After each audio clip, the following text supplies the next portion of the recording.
Hello everyone, আসসালামু আলাইকুম। সবাই কেমন আছেন? আশা করি কাছে দূরে যে যেখান থেকে আজকে ব্লগটা দেখছেন সবাই অনেক ভালো আছেন। আমরাও আলহামদুলিল্লাহ ভালো আছি। গতদিন যে ফ্রাই প্যানটা কিনেছিলাম ডিম পোস্ট করার জন্য, আজকে কিন্তু আমি ডিম পোস্ট করেছি এবং আমার কাছে অনেক ভালো লেগেছে এবং কাজটাও কিন্তু খুব অল্প সময়ে আমার হয়ে গিয়েছে। যখন এটার প্যাকেজিংটা খুলেছিলাম আপনাদের সাথে শেয়ার করেছিলাম এবং অনেকেই পছন্দ করেছেন, কমেন্টস করেছেন এটা কোথা থেকে কিনেছি। এটা আমি একটা অনলাইন শপ থেকে কিনেছি আর এটা আমার কাছে অনেক ভালো লেগেছে, অনেক প্রয়োজনীয় একটা প্যান বলবো। একসাথে 3টা 4টা আপনি পেন কেক হোক, আপনি যে কোনো কিছু হোক, ডিম পোস্ট হোক, আপনার ইচ্ছা মতো আপনি এখানে অনেক কিছুই আপনি রেডি করতে পারবেন। আমি এখন নাস্তাটা করে নিব, ওর বাবাকেও দিয়ে দিব আর সেই সাথে আমার মেয়েকেও স্কুলে দিয়ে আসব। আর হচ্ছে কি করব আজকে সারাদিন সব কিছুই আপনাদের সাথে শেয়ার করব। আশা করি আপনাদের ভালো লাগবে ব্লগটি।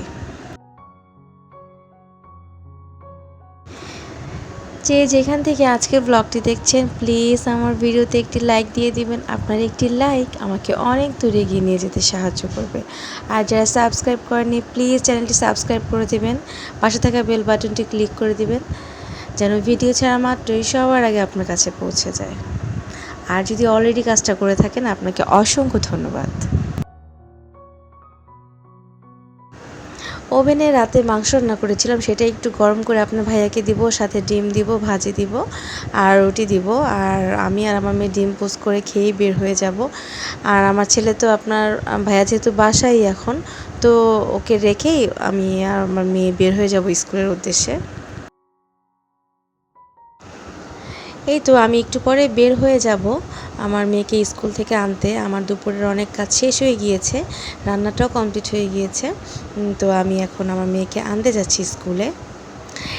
অনলাইন ঘাঁটতে ঘাঁটতে একটা সাক্ষাৎকার আমার চোখে পড়ছিল। সেখানে বৃদ্ধাকে জিজ্ঞেস করা হয়েছিল স্বামীর সাথে সফলতার সাথে কাটিয়ে দিলে দীর্ঘ 50টি বছর তাদের শান্তিপূর্ণ জীবনে ভরপুর জীবনের কথা যদি শেয়ার করতেন। তো দাম্পত্য জীবনে বৃদ্ধা জানিয়েছেন তার ঝগড়া তো দূরের কথা, কখনো কাটাকাটিও পর্যন্ত হয়নি, হয়তো বা কিছুটা খুনসুটি হয়েছিল। তবে তার 50টি বছর স্থায়ীভাবে সফলতার রহস্যের ব্যাপারে সে যেটা বললেন, কী ছিল সেই রহস্য? মজার মজার খাবার বানানো, দৈহিক সৌন্দর্য, বেশি বেশি সন্তান জন্ম দেয়া, নাকি অন্য কিছু? বৃদ্ধা বললেন সে প্রশ্নের উত্তরে, দাম্পত্য জীবনের সুখ শান্তি প্রথমত আল্লাহর ইচ্ছায়, অতঃপর স্ত্রীর হাতেই। একজন স্ত্রী চাইলে তার ঘরটাকে জান্নাতের টুকরো বানাতে পারেন, আবার চাইলে নরকেও বানাতে পারেন। সেটা কিভাবে? আমি আমার মেয়েকে নিয়ে স্কুল থেকে চলে এসেছি, সেই সাথে আমি আমার নামাজটা কমপ্লিট করে দুপুরের খাবারটা সবাই মিলে খাচ্ছি। এখানে আমি আজকে চাইনিজ আইটেম রান্না করেছিলাম, সেটাই খেয়ে নিচ্ছি। প্রচুর পরিমাণে আজকে বাহিরে বাতাস, মনে হচ্ছে যে বৃষ্টি হবে। তো ওয়েদারটা এত ভালো, তো আমার হাজব্যান্ডকে বললাম চলো না আজকে আমরা চাইনিজ আইটেমই খাই, বাসায় আমি রান্না করি। তো বলতে বলতে ওয়েদারে অলরেডি বাতাস ছেড়ে দিয়েছে। তো বাতাস ছাড়ার পর কাপড় চোপড় সব কিছু আমি বেলকনি থেকে নিতে এসেছি এবং বলতে বলতেই অলরেডি বিজলি চমকানো শুরু হয়ে গেছে, বাতাসের সাথে সাথে বৃষ্টিও টুকটাক পড়ছে। তারপর ফিরে আসা যাক সেই ইন্টারভিউতে, যে কিভাবে দাম্পত্য জীবন সুখী করা যায় অর্থ দিয়ে। তা তো হতেই পারে না, কেন অনেক অর্থশালী মহিলা আছেন যাদের জীবনে দুঃখ দুর্দশার শেষ নেই, যাদের স্বামী আছেন কাছেই ভিড়তে চান না। সন্তান জন্মদান না, তাও না, কারণ অনেক মহিলা আছেন যাদের অনেক সন্তান আছে স্বামী পছন্দ করে না, এমনকি তালাক দেওয়ার নজিরও কম নয়। ভালো খাবার বানানো, এটাও নয়, কারণ অনেক মহিলা আছেন যাদের রান্নাবান্না বেশ দক্ষ, সারাদিন রান্না করে কাজ করেন অথচ স্বামীর দুর্ব্যবহারের সম্মুখীন হয়। তো সাংবাদিক বিস্মিত হয়ে গেলেন, বললেন তাহলে আসল রহস্যটা কি? বৃদ্ধা বললেন, যখনই আমার স্বামী আমার সাথে রেগে যেত, আমার স্বামী আমাকে খুব বকাবকি করতেন, আমি অন্তত সম্মান দেখি নীরবতা অবলম্বন করতাম এবং অনুতপ্ত হয়ে মাথা দুলিয়ে তার প্রতিটা কথায় সায় দিতাম। বিদ্রূপের দৃষ্টিতে কখনো চুপ হয়ে থেকো না, কারণ পুরুষ মানুষ বিচক্ষণ হয়ে থাকে, এটা সহজেই বুঝতে পারে।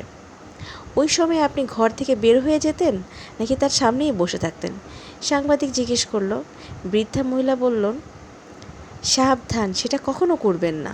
তখন তিনি মনে করবেন আপনি তার কথায় বিরক্ত হয়ে পালাতে চাচ্ছেন।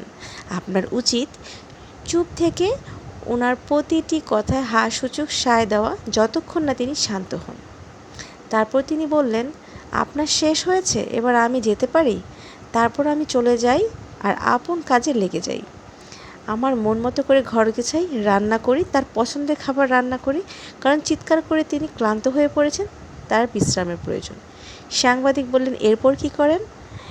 সপ্তাহখানিক তার থেকে দূরে থাকি। কথা বলা বন্ধ রাখেন?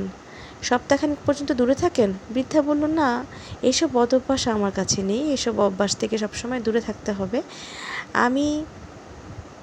আমার স্বামী যখন মাথাটা ঠান্ডা করে, সে যখন শান্ত হয়ে বসে, 2 ঘন্টা পর 1 গ্লাস দুধ অথবা 1 কাপ চা বা কফি তার কাছে নিয়ে যাই আর বলি, এই নিন, এগুলো খেয়ে নিন, আপনি খুব ক্লান্ত। তারপর একটু হেসে বলি, এই সময় তার সাথে অন্তত স্বাভাবিকভাবেই কথা বলি। তারপর তিনি বলেন, রাগ করেছ? আমি বলি, না। তারপর তার দুর্ব্যবহারে দুঃখ প্রকাশ করেন এবং স্নেহ ভালোবাসার কথা বলেন। এটাই তো যথেষ্ট। এই ইন্টারভিউতে আমার অনেক ভালো লেগেছিল এবং এই ইন্টারভিউতে এত সুন্দর করে বৃদ্ধা মহিলাটি এক্সপ্লেন করেছিল তার সাংসারিক লাইফের এইসব কথাগুলো শুনে আমি অনেক মুগ্ধ ছিলাম। সেখানে আরও অনেক কিছু সে বলেছিল, অনেক লাইন আমি মিস করেছি, কারণ সেটা হয়তো বা আমার বাচ্চা কান্না করছিল বা আমার রান্না ছিল, তো এক নাগারে তো সবসময় টিভি দেখাও যায় না। তো যেটাই হোক, আমার কাছে অনেক ভালো লেগেছিল তার ইন্টারভিউটা, এবং তার এই ইন্টারভিউ দেখে আমি আমার লাইফে এটাই অর্জন করেছি যে হাজব্যান্ডের যখনই রাগ হোক না কেন বা তাদের বাবারা যখনই রাগ হোক না কেন, আমরা সেই মুহূর্তে চিল্লাচিল্লি না করে শান্ত হয়ে কিন্তু কথাটা মিউচুয়াল করতে পারি। আমার কাছে খুব ভালো লেগেছে এবং আশা করি আমার আপুদেরও ভালো লাগবে। অনেকেই আমরা মাথা গরম করে ফেলি, অনেকেই হাজব্যান্ডের সাথে রাগ করে একটা ব্যাগ গুছিয়ে ফেলি, যেটা একদমই ঠিক না। অনেকে আছেন যে হাজব্যান্ডের সাথে যাই কিছুই হোক না কেন সব কিছু ঘরে বসেই মিউচুয়াল করে, কিন্তু অনেক মেয়ে সেটা করে না। আসলে তাদের জন্যই হয়তোবা, সেই উদ্দেশ্যেই হয়তোবা সেই ইন্টারভিউটা ছিল। কথা বলতে বলতে ঘর গুছিয়ে ফেলেছি, সব কাজ শেষ করে ফেলেছি, সেই সাথে আমার ফ্রিজটাও ক্লিন করেছি, বাজার যা ছিল সব কিছু ফ্রিজে রেখে দিয়েছি এবং কাঁচা বাজার মাছ যা আছে মাছগুলো বক্সে উঠিয়ে দিয়েছি, কাঁচা বাজারগুলো ড্রয়ে সেট করেছি। মোটামুটিভাবে আমার কাজ শেষ। তো আমি চাচ্ছিলাম যে আজকে বাইরে থেকে সুলতান ডাইনের খাবার খাবো, যেহেতু বাইরে তুমুল বৃষ্টি হচ্ছে। তো এটা হচ্ছে আমার গত দিনের সুলতান ডাইনের প্যাকেট। তো এটা দেখে তো আরও মনে হচ্ছিল যে আজকে সুলতান ডাইনের কাচ্চি ওর মোরগ পোলাও খেতেই হবে। তো যেই কথা সেই কাজ, আমার হাজব্যান্ডকে যখন আমি জানিয়েছি, সে কিন্তু অলরেডি অর্ডার করে দিয়েছে, একটু পরে আমাদের বাসায় খাবার চলে আসবে। আর আমি কিন্তু আমার ফ্রিজ যে পরিষ্কারটা আমি সবসময় পরিষ্কার রাখি, তো দেখা যায় ওইভাবে আমার ফ্রিজটা ময়লা হয় না। আমি ডিপ ক্লিন যেটা করা হয় ওইভাবে আমার করা হয় না, কারণ আমি 2 দিন 3 দিন পর পরই আমার ফ্রিজটা মুছে ফেলি, এবং যার কারণে মাসে বা সাপ্তাহিকভাবে ওই মোছাটা পরিষ্কারটা আমার করা লাগে না। ফ্রিজটা এমনিতেই পরিষ্কার থাকে, নতুনের মতোই দেখায়, এবং খাবারগুলো গন্ধ থাকে না। আর সব সময় আমার কাছে এটাই মনে হয়, ফ্রিজে সব খাবারগুলো একটু ঢেকে রাখলে এক খাবার থেকে আরেক খাবারের স্মেলটা যায় না, এবং এতে খাবারের স্মেলটা নষ্টও হয় না। আর আমার বাসায় সবসময় তো আড়ঙের জুসটা থাকে, আমি আর আমার মেয়ে খুব পছন্দ করি এই জুসটা। আর এই তো আমি আমার মাছ বাজারগুলো আমি বক্স করে রেখে দিয়েছি, সেগুলো শেয়ার করতে পারিনি, কারণ ছোটো বাচ্চা থাকলে অনেক কিছু শেয়ার করা যায় না ইচ্ছা থাকলেও। আমাদের খাবার কিন্তু অলরেডি চলে এসেছে। আমার হাজব্যান্ড কাচ্চি খাবে, আমি আর আমার মেয়ে মোরগ পোলাও খাবো, এবং সেই সাথে এটার সাথে বোরহানি ছিল। আমরা প্রায় সুলতান ডাইনের খাবারটা নিয়ে আসি আমাদের কাছে, এটার কাচ্চিটা খুবই ভালো লাগে। তো আজকের ব্লগটা কেমন লেগেছে অবশ্যই কমেন্টস করে জানাবেন। আমার আপুদের আজকের ভিডিওটা কোন পার্টটা ভালো লেগেছে অবশ্যই জানাবেন, কোন কথাগুলো ভালো লেগেছে অবশ্যই জানাবেন। আর যেই পার্ট ভালো লাগেনি, যেই কাজটা ভালো লাগেনি, অবশ্যই ক্ষমা সুন্দর দৃষ্টিতে দেখবেন। আর এই তো বাজার থেকে সাজনা ডাঁটা এনেছিলাম, এটা আমার কাছে খুবই ভালো লাগে, আমার হাজব্যান্ডও খুব পছন্দ করে, গরমের মধ্যে অনেক উপকারী শরীরের জন্য। আর করলা ভাজিও করে নিব এখন একটু।